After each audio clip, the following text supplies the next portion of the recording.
workshop and the partner introduced you with your biography Yep. and said a little bit about you, what would you say right away to the audience just to let them know why you're here? It's kind of a, how Sure. would you connect to the audience? What's your why story? And so you can tell us a little, if it repeats a little bit about yourself, that's fine, but just it doesn't have to be too long, just so we get to know who you are a little bit. Sure. Okay. Well, I just want to thank everyone for, first of all, I want to thank Mr. Jones for bringing me out here tonight. I really appreciate it. It's a great opportunity for us to get better at what we do. And I also want to thank you guys as coaches for coming out and spending your evening with us. What you're doing right now is your opportunity to be a coach is extremely valuable, and the impact that you can have on kids is incredibly far-reaching and lifelong. Very similar to your child's teachers, they have a very similar impact. So I really appreciate you guys coming out tonight and spending time. My name's Andy Pohl. I'll be your facilitator tonight, and I'm using the term facilitator and not presenter, as I really want to make sure you guys understand this is a workshop format, and I want to make sure that we are participating, as I think that the questions and the videos that we're going to see tonight and the discussion questions that we're going to have tonight are going to get us to communicate with each other, and perhaps gain a better understanding of the topic once we dive into it. My background personally, I've been a varsity baseball coach for 15 years in the Chicago area, for 3 different programs, had some varied success, was a regional finalist, regional champion 5 times, and a city semifinalist 3 times with 3 different programs. I was also an athletic director, and I'm a assistant principal. I'm a licensed school administrator. What really drew me to PCA before I came on board, couple things. Number one is the success I had with my varsity baseball programs, and we did win a lot on the scoreboard. But what was interesting enough is that we never talked about winning. It was kind of a dirty word, and we talked about a lot of different things, in particular growth and getting better. And with PCA, when I finally was able to get my hands on PCA and their material, I was able to sort of put words to what I was actually doing as a coach. And then my second experience with PCA was as an athletic director and trying to change the culture of the athletic program, and bringing PCA on made a huge impact in our parent community as far as getting us to think about sports in the right way. So I'm excited to be your facilitator tonight, and hopefully we can all learn more from each other and gain a better understanding of what it means to be a coach, because that's such an important term, and we at PCA, we certainly don't take the word coach lightly. So we just finished the emotion tank, so now I'm going to jump into what we call the elm tree of mastery. And when we talk about the elm tree of mastery, what we're really talking about here is the idea of improvement. And of course, as coaches, that's something that we all want to have our athletes, is to improve and get better, whether it's week by week or day by day or at bat by at bat or play by play or snap by snap. We want to make sure that we're getting better. And how do we do that? And we're really talking about focusing on getting better as people and as athletes, and the skills that we're participating in, and not necessarily getting better on the scoreboard. And we're also talking about the power and what it means to focus on effort over outcome and what that really means. So what we're going to do now is we're going to take a look at this video by Carol Dweck. I'm sorry, and I apologize, I just got lost in my PowerPoint, so That's okay. that's the wrong button.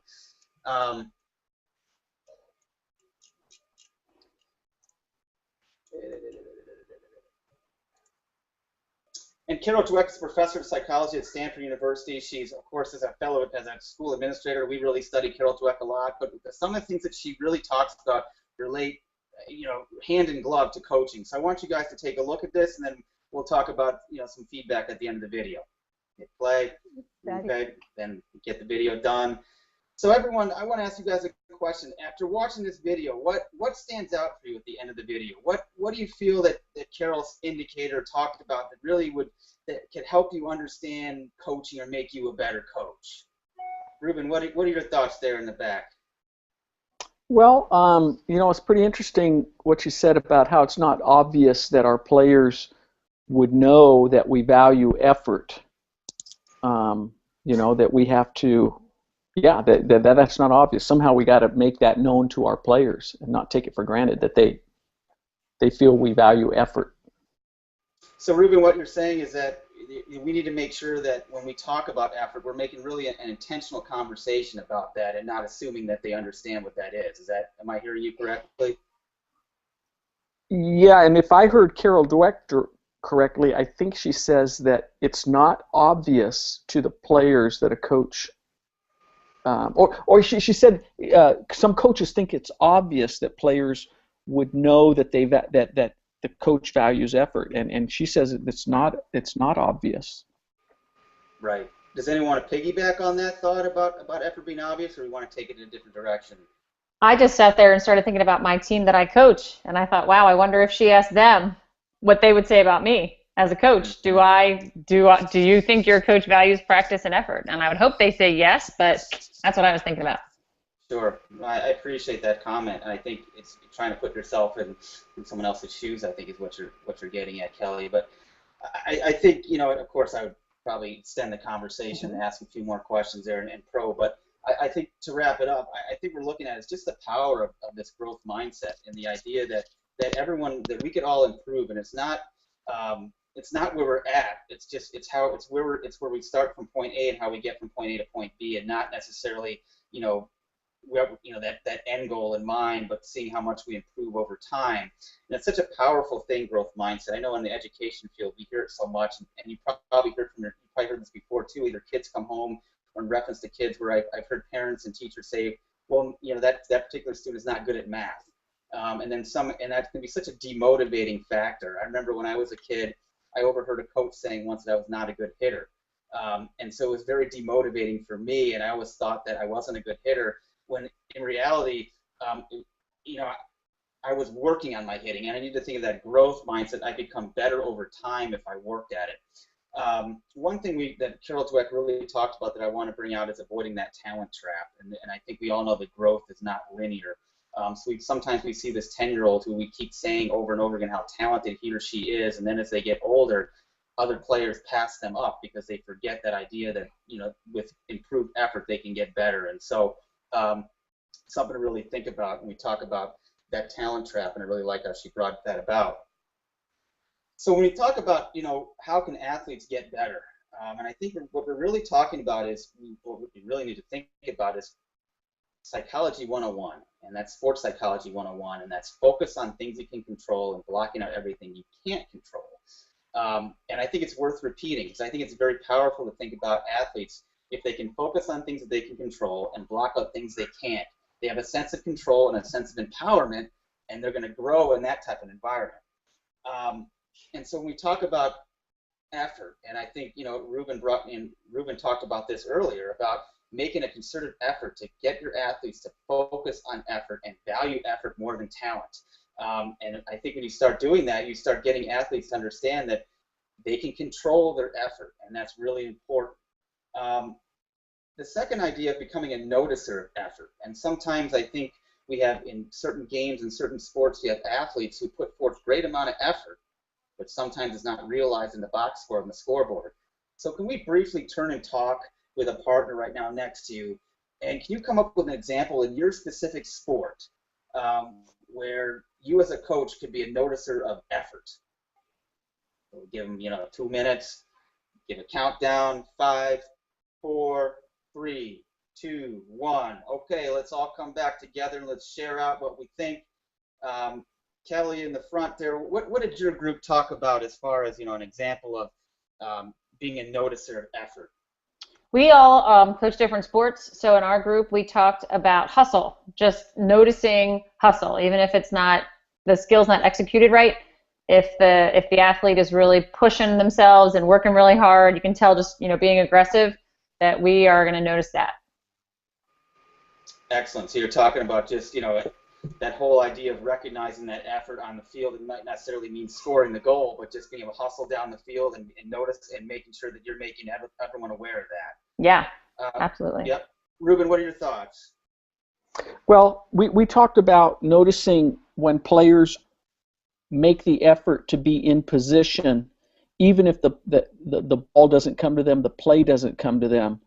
So in volleyball, it would be being in the right floor spot at the right time for the attack, and then as a coach, letting the player know that we've noticed that effort.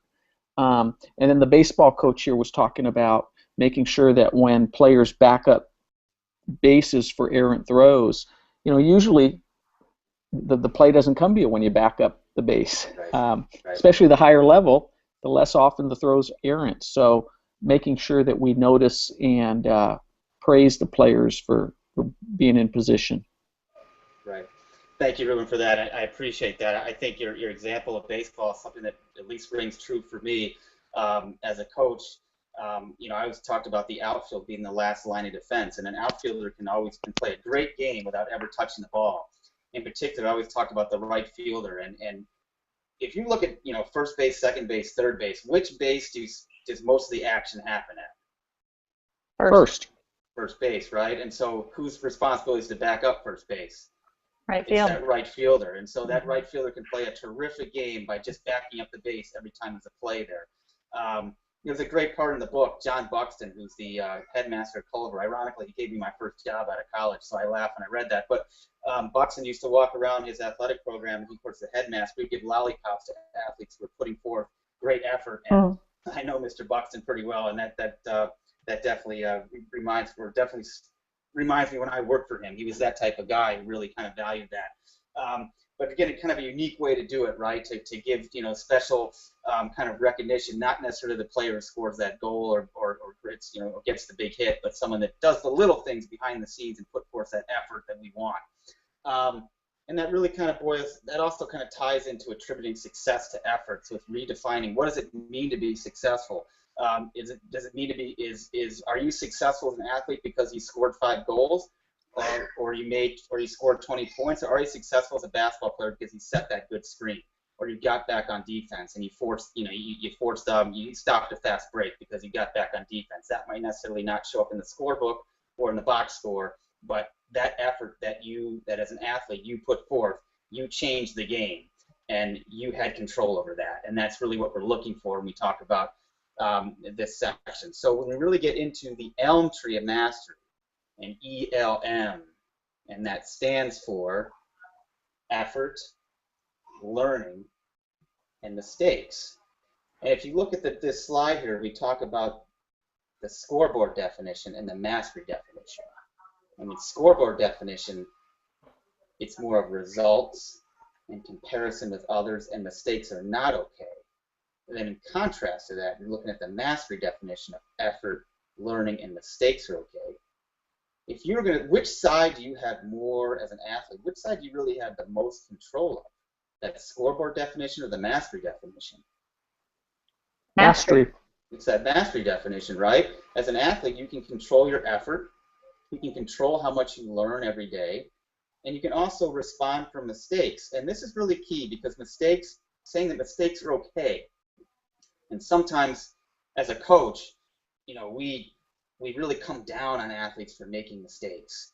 And then what do we have? I mean, can anyone raise their hand and talk about if you guys have ever had a coach who really kind of chastised you or made you feel or came down on you too hard for making mistakes? And if you did, how did that make you feel as a player? Is there anyone in the crowd that had that experience as a youth player? Yeah, I had that. Ruben, Kelly, people shaking their hand. Kelly, what was your experience? I was a freshman basketball player, and I was played up on varsity for the first couple games, and very first layup I missed, the coach pulled me out, didn't put me in the rest of the game. And then, you know, and I knew it. He said, "How could you miss that? It was wide open net." So I was nervous as an underclassman, and then I got in the second game again, and it was another, you know, open shot. I wasn't being marked, and I missed, and he sat me on the bench for 3 more games. So it was discouraging for me because I could have been a freshman playing a lot on JV, but I thought it was cool to play up on varsity, and I sat the bench because every time I made a mistake, he took me out. And how did that affect your future performance, you think? I was scared to death. I was playing scared every time. I was just so afraid to make a mistake. I didn't want to try things. I'd get the ball and I'd pass it to somebody else, even if I had a wide open shot. And Ruben, did you have a similar experience? I know you also had your hand raised. I don't want. Yeah, very similar. The coach that would come down on me and my teammates for mistakes. It felt like we just didn't play confidently. We weren't aggressive. We were playing not to lose. It seemed, and it didn't work very well. Yeah, and I think we can all agree as a coach that's not what we want our athletes to be, right? We don't want our athletes to go out and play scared or be apprehensive. We want our athletes to be confident. We want our athletes to be aggressive. our athletes to put forth, their best effort and maximize their ability to be able to duplicate and replicate certain athletic skills. And if they're playing scared, playing tentative, we all know that they can't do that. And so, again, as a coach, that's really our responsibility. So we're going to watch this video here, Release and Reload Mistakes, and really kind of talks about what we talked about here briefly, is about being able to learn from our mistakes. And so we're going to watch this video really quickly, and then we're going to come back and talk about it briefly. Watch the video, and we come back. After we watch this video, and before we kind of dive into it a little bit, take a deeper dive into it, I think, Kelly and Ruben did speak about it briefly, how, when they made a mistake, their coaches, their experience, in their prior experience, their coaches took them out of the game. Can we give any other examples of what youth coaches, or what you have seen, or what you've experienced that youth coaches have done as a reaction when a player makes a mistake? Can we give any other examples? We already talked about pulling them out of the game. Can we think of other things that a youth coach can do or has done to you? Well, yelling and berating them publicly. Yep, yelling at them. Just shaking their head. Shaking their head. We're going to call it negative body language, right? Mm-hmm. And so, go ahead, Ruben. Oh, I was going to say, some cases like telling a player, I don't want you to shoot anymore. Yeah, exactly. So again, what we're talking about here, when we have our coaches that react that way, and again, the negative body language is something I see a lot. We're coaches, we put our heads down, or we shake our head, or we might roll our eyes. We don't give anything positive that's encouraging out there. And again, what a detriment that can have to the athlete. And so when we start focusing on mastery and not mistakes, and focusing on learning from those mistakes, because mistakes are an opportunity to get better. And if you want your athletes to feel that they're really growing and they're really getting better, we all hear that term, you got to learn from your mistakes. But yet as coaches, we say that, but oftentimes we don't practice what we preach. And so what Elm is really talking about is giving us an opportunity to understand that if an athlete makes a mistake, it's an opportunity for us to, as a coach, to reach out to them, get them to understand why they made the mistake, and get them to learn from that mistake so they can get better and grow. When we have this type of environment, and when we've created this environment that is going back to Carol Dweck, and she talked about the idea of growth, and we've created this growth type of environment, what we've really created is an atmosphere where we have this idea of mastery, where athletes are not focused on the scoreboard and not focused on things they can't control, and going back to things they can't control, but things they can control: their effort, their ability to learn, their ability to move beyond mistakes. And what's going to happen is, and the research has shown, that when athletes are in a mastery climate, their anxiety level goes down and their self-confidence goes up. And going back to some of your examples that you indicated earlier, where when coaches were yelling at you or pulling you out of the game, it actually did the opposite, right? Your anxiety level went up and your self-confidence went down. And so what we're trying to do at PCA and with Elm and this principle is to try to get coaches to understand that if you create this mastery environment, you're going to create the opposite effect, where an athlete's anxiety goes down and self-confidence goes up. And when that happens, what you're going to have is athletes are going to feel more in control. Athletes that are going to perform are going to maximize their ability to perform because they're going to be loose and relaxed and almost have a sense of freedom on the athletic field, which kind of, I think, maybe I've asked you the question, if you think about a positive example of a coach, I think one word I would always say, at least for me, a coach that I played for, that I wasn't fearful of making mistakes, I felt free on the field. And I felt free to, to kind of, to take responsible risks, it was okay to make a mistake, and my body was freed up, and I was able to do things athletically that I wasn't able to do under a tense state. And that's really important. When we're talking about this idea of mastery, it gives players a feeling of control. And I want to ask you again, what are some aspects of sports that athletes don't have any control over? I'm going to who they're playing against. Yep, go ahead. What's that? They don't have control over who they're going to play against. Exactly. They don't have control of their opponents. What are some other things they don't have control over? The weather. The weather, right? The weather can be a huge adverse effect. Anything Whether else? whether the referees are going to get the calls right or wrong. Absolutely. Athletes don't have control over officials. Anything else?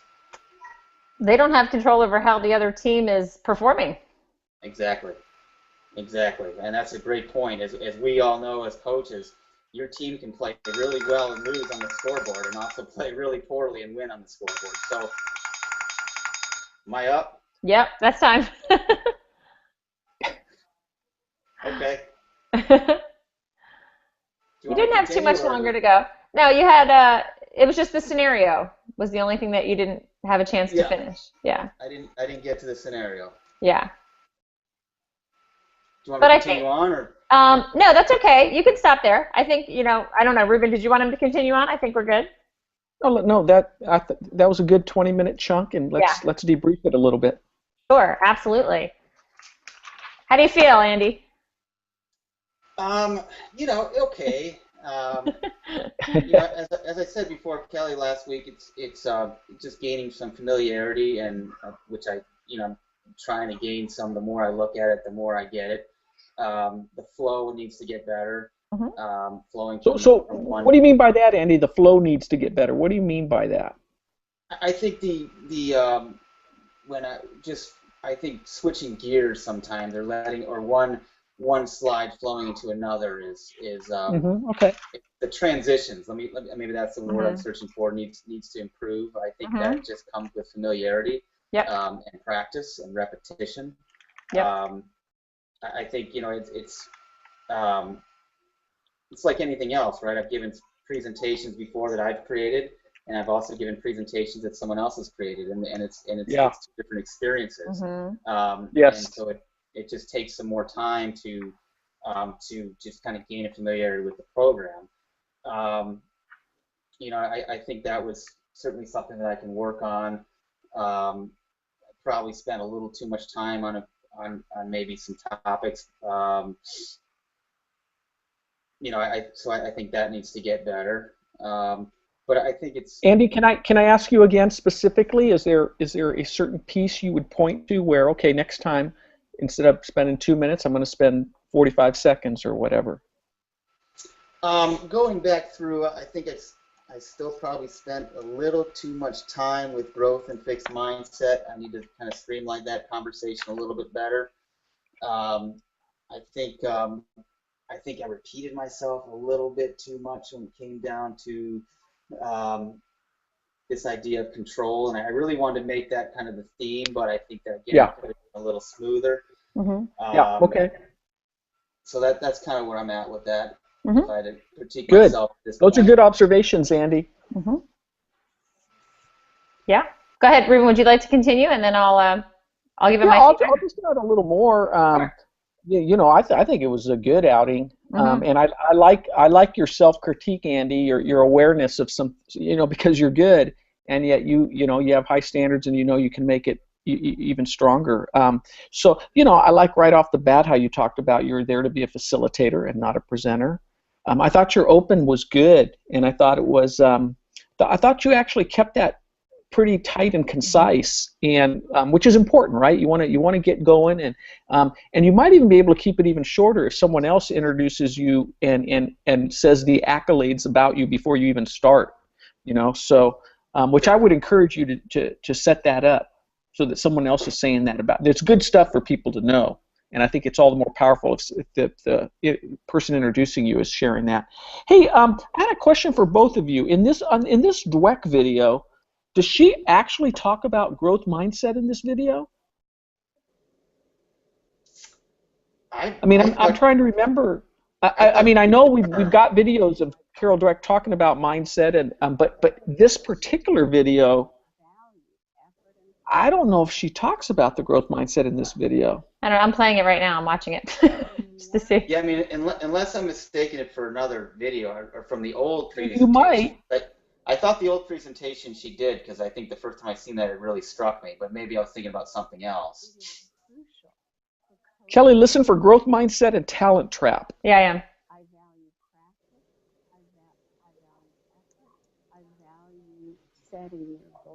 You can keep going. I'm just setting goals in terms of practice and effort. She hasn't said it yet. And then she gets into many coaches think it's obvious. To greater skills and a winning record. But if they don't communicate that value to I don't think she says it. Those two words.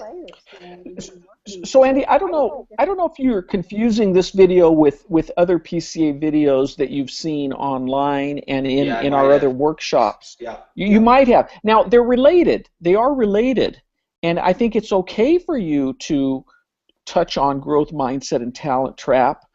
However, if Carol Dweck hasn't explained what that means, then you would need to do that. So that's not me, Ruben. I made the assumption that she had spoken about that. And so, Hey, Andy, that's that's why we practice and stuff, and so yep. And you made it work, and I think, quite honestly, most participants wouldn't have thought much about it, but I did because I'm more familiar with the actual video itself, and I'm familiar with growth mindset and talent track. So anyway, that was just a little observation. I like how you had us pair up and talk to a partner about how we are noticers, or how we can be noticers of effort in our sport. I thought that was great. Hey Andy, I think that you have really good body language, and you use your hands. You clenched your fist at one point in time, and you opened up your hands, and you're seated, right, Andy? Yeah, it's tough for me to stay seated. But I am. Yeah, so I think your body language and your facial expressions come through, and they're strong, and they add a lot. The one thing I didn't see was a little bit of a smile or hear some laughter, and I don't know when that's going to happen, but I would like to I think with Kelly and I, we give this feedback to trainers all the time. Is facilitate in a way where the folks know that you're having fun, and we know this is important stuff, and we don't want to take it all too seriously. It is sports, it is a game, and So anyway, I'm looking forward to that. One question, then I'll turn it back to Kelly. You said the Mr. Buxton lollipop example. Tell me more about that. Did you say that's out of the Power of Double Goal coaching, and that he was someone you? Yeah, that was in the book. I forget which page it was. Let's see. I'll tell you. John Buxton on page 28. John Buxton, headmaster of Cobra Academy, gives lollipops to players to do something he wants to see more of, especially effort. That's cool. Yeah. John, okay, and he's the one. He was the first person to hire you. 1999, John Buxton hired me. Yep. So hey, look at that smile, Kelly. Did you see that? Yeah. Right there. I don't know. Right there. Okay, there you go, Andy. Somehow this has to be part of your workshop too. That smile and that little laughter. And what brought it out in this case was your memories of being hired by John Buxton, and the kind of the irony, or the that there it is. But I do think that's a wonderful thing to point out and connect you to the book and to the content, and I thought that was I like that. Appreciate it. Yeah, I thought that was great. So I have a lot of the same comments. My very first thing right off the bat was smile, because I think I noticed that last time, Andy, like when you're talking in conversation, like you're funny, you're joking around, and then like you get started and you get into presenter mode, and you look very serious. So I agree with Ruben. I mean, 2 hours is a long time to be serious. And so anywhere you can lighten it up a little, because especially when you're talking about something about performance and mistakes and negativity, I mean, these are all really deep, heavy topics. So, to flip it on the other side, if you're talking about, one of the buzz things you talked about was, how did you feel when a coach brought out a mistake that you made? And like me sitting here, I felt horrible. Like when you were asking me, I was back like in freshman year, and I was like, oh my gosh, I hated that coach. I felt terrible. And I was like stressed out thinking about it. And then you had me talk about it with somebody, so I'm really stressed out. So that's a time when you need to right after that, throw a little sunshine or something in there, because, and I've done it myself. I've had, coaches talk about negativity, and then I'm going on to the next topic, and they're all still sitting there like really bummed out. So, it's really funny how, and I'm sure you can read the audience too, but just things to be aware of, that sometimes just a facial expression or crack a joke or something that can really just lighten the mood. I liked a lot of the things that you said. Your choice of words, I think, is excellent. I think the way that you describe things is really great. And I have the PowerPoint up here on my screen, so I was kind of clicking through it as you were going, and I like the way that you weren't a slave to the PowerPoint. So you were very conversational. I didn't realize that, as I was clicking through, you were going through the slideshow, but it wasn't inhibiting you at all, which is great, which is a sign of a good educator, which you are. I would, though, as you said, that some of the points that you hit right up front, I'd wait a little bit. If you're going to focus on control, maybe wait a little bit until they have all the information about mastery, then hit it hard about control when that slide comes up about things you can control and things you can't control, because it did seem a little bit repetitive when you talked about it in the beginning and then went over it and then talked about it again. It might just save you some time. It helps the pace a little bit as well. Yep. But I thought that was really great. The one thing that I really loved was, and this is something that a lot of trainers bring up, but I think you did a nice job about talking about the demotivating, because we're so big into motivating and what motivates athletes and mastery approach. And you said, when your coach told you were not a good hitter, that was demotivating. And I thought, that was somewhere that I would have liked to see you spend another extra little second on that, because even just to think about that as, here you are, the talent trap works both ways. You said sometimes if you say, oh, you're really good, you're really fast, you're really good at math, that's a problem. But yeah, he's just not a good hitter. And think about that. You remember that. How long ago was that? And you have that memory of that coach saying you're not a good hitter. So I thought that was a powerful point. So I'm thinking, okay, so how could that, what came to mind to me is Carol Dweck is big on the word yet.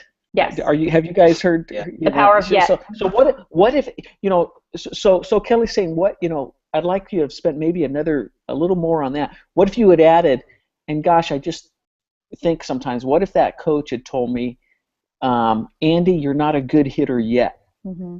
How it would have just been so different. Mm-hmm. Implying that I can be a good hitter, and planting the seed of, okay, how do I get there? Mm-hmm.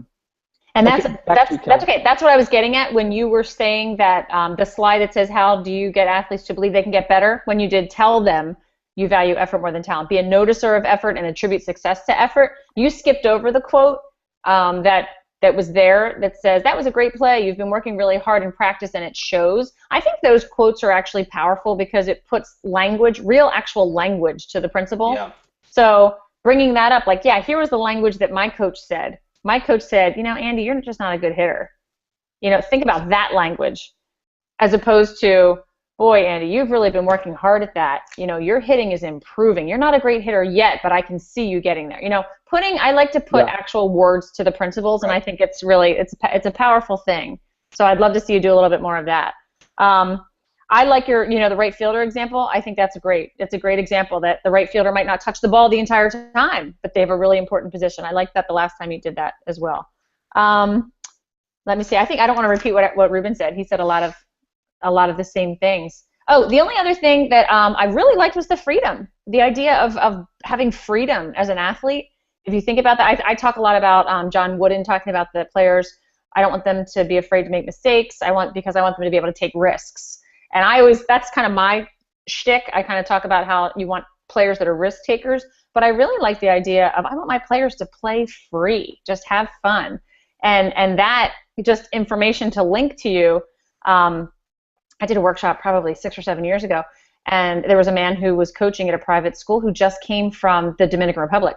And he said, the problem with you Americans is you put whistles and coaches and teams together way too young. We don't have any organized sports until age 15. Yeah. And that just stuck in my, he said, we play for fun until we're 15 years old. You guys play too seriously too young. And he used the term, we play because we're free to play. And when you said that freedom, that's what I thought about that, and I thought, you know what, that's so true. Like if you just play with freedom, just to go do and play because you love the sport, how much better are you going to be? So that was something I thought was really cool about what you said. So. I appreciate that. Yeah. You talked about, I always talked about my athletes, in a stressful situation. We were in several of them, but it was always about close your eyes and put yourself back on the playground and the play lot, playing pickup, and that gives you that sense of freedom where, as you said, it's just a game. We're having fun. So yeah. They're trying to do that in Southern California again. Bring Ray Lokar, one of our trainers in Southern California, is involved in this program called Sandlot, Bring Back the Sandlot. And they can't get the parents to leave. The parents are hanging out watching their kids play unorganized sports. Ray Lokar put it on. He's one of our trainers. He tweets a lot. He puts things on Twitter. And he said the program's got great fundamentals, but they can't get the parents to leave. So yeah. It's all. Yeah, they got to have. That's so funny. Isn't it ridiculous? And you know what? I think you could come up with some fun things that you get the parents doing something fun on, distract them. Yeah. But give them a soccer ball too. Yeah. Yeah. Load them in a bus and take them to a bar or something. Yeah. But, well.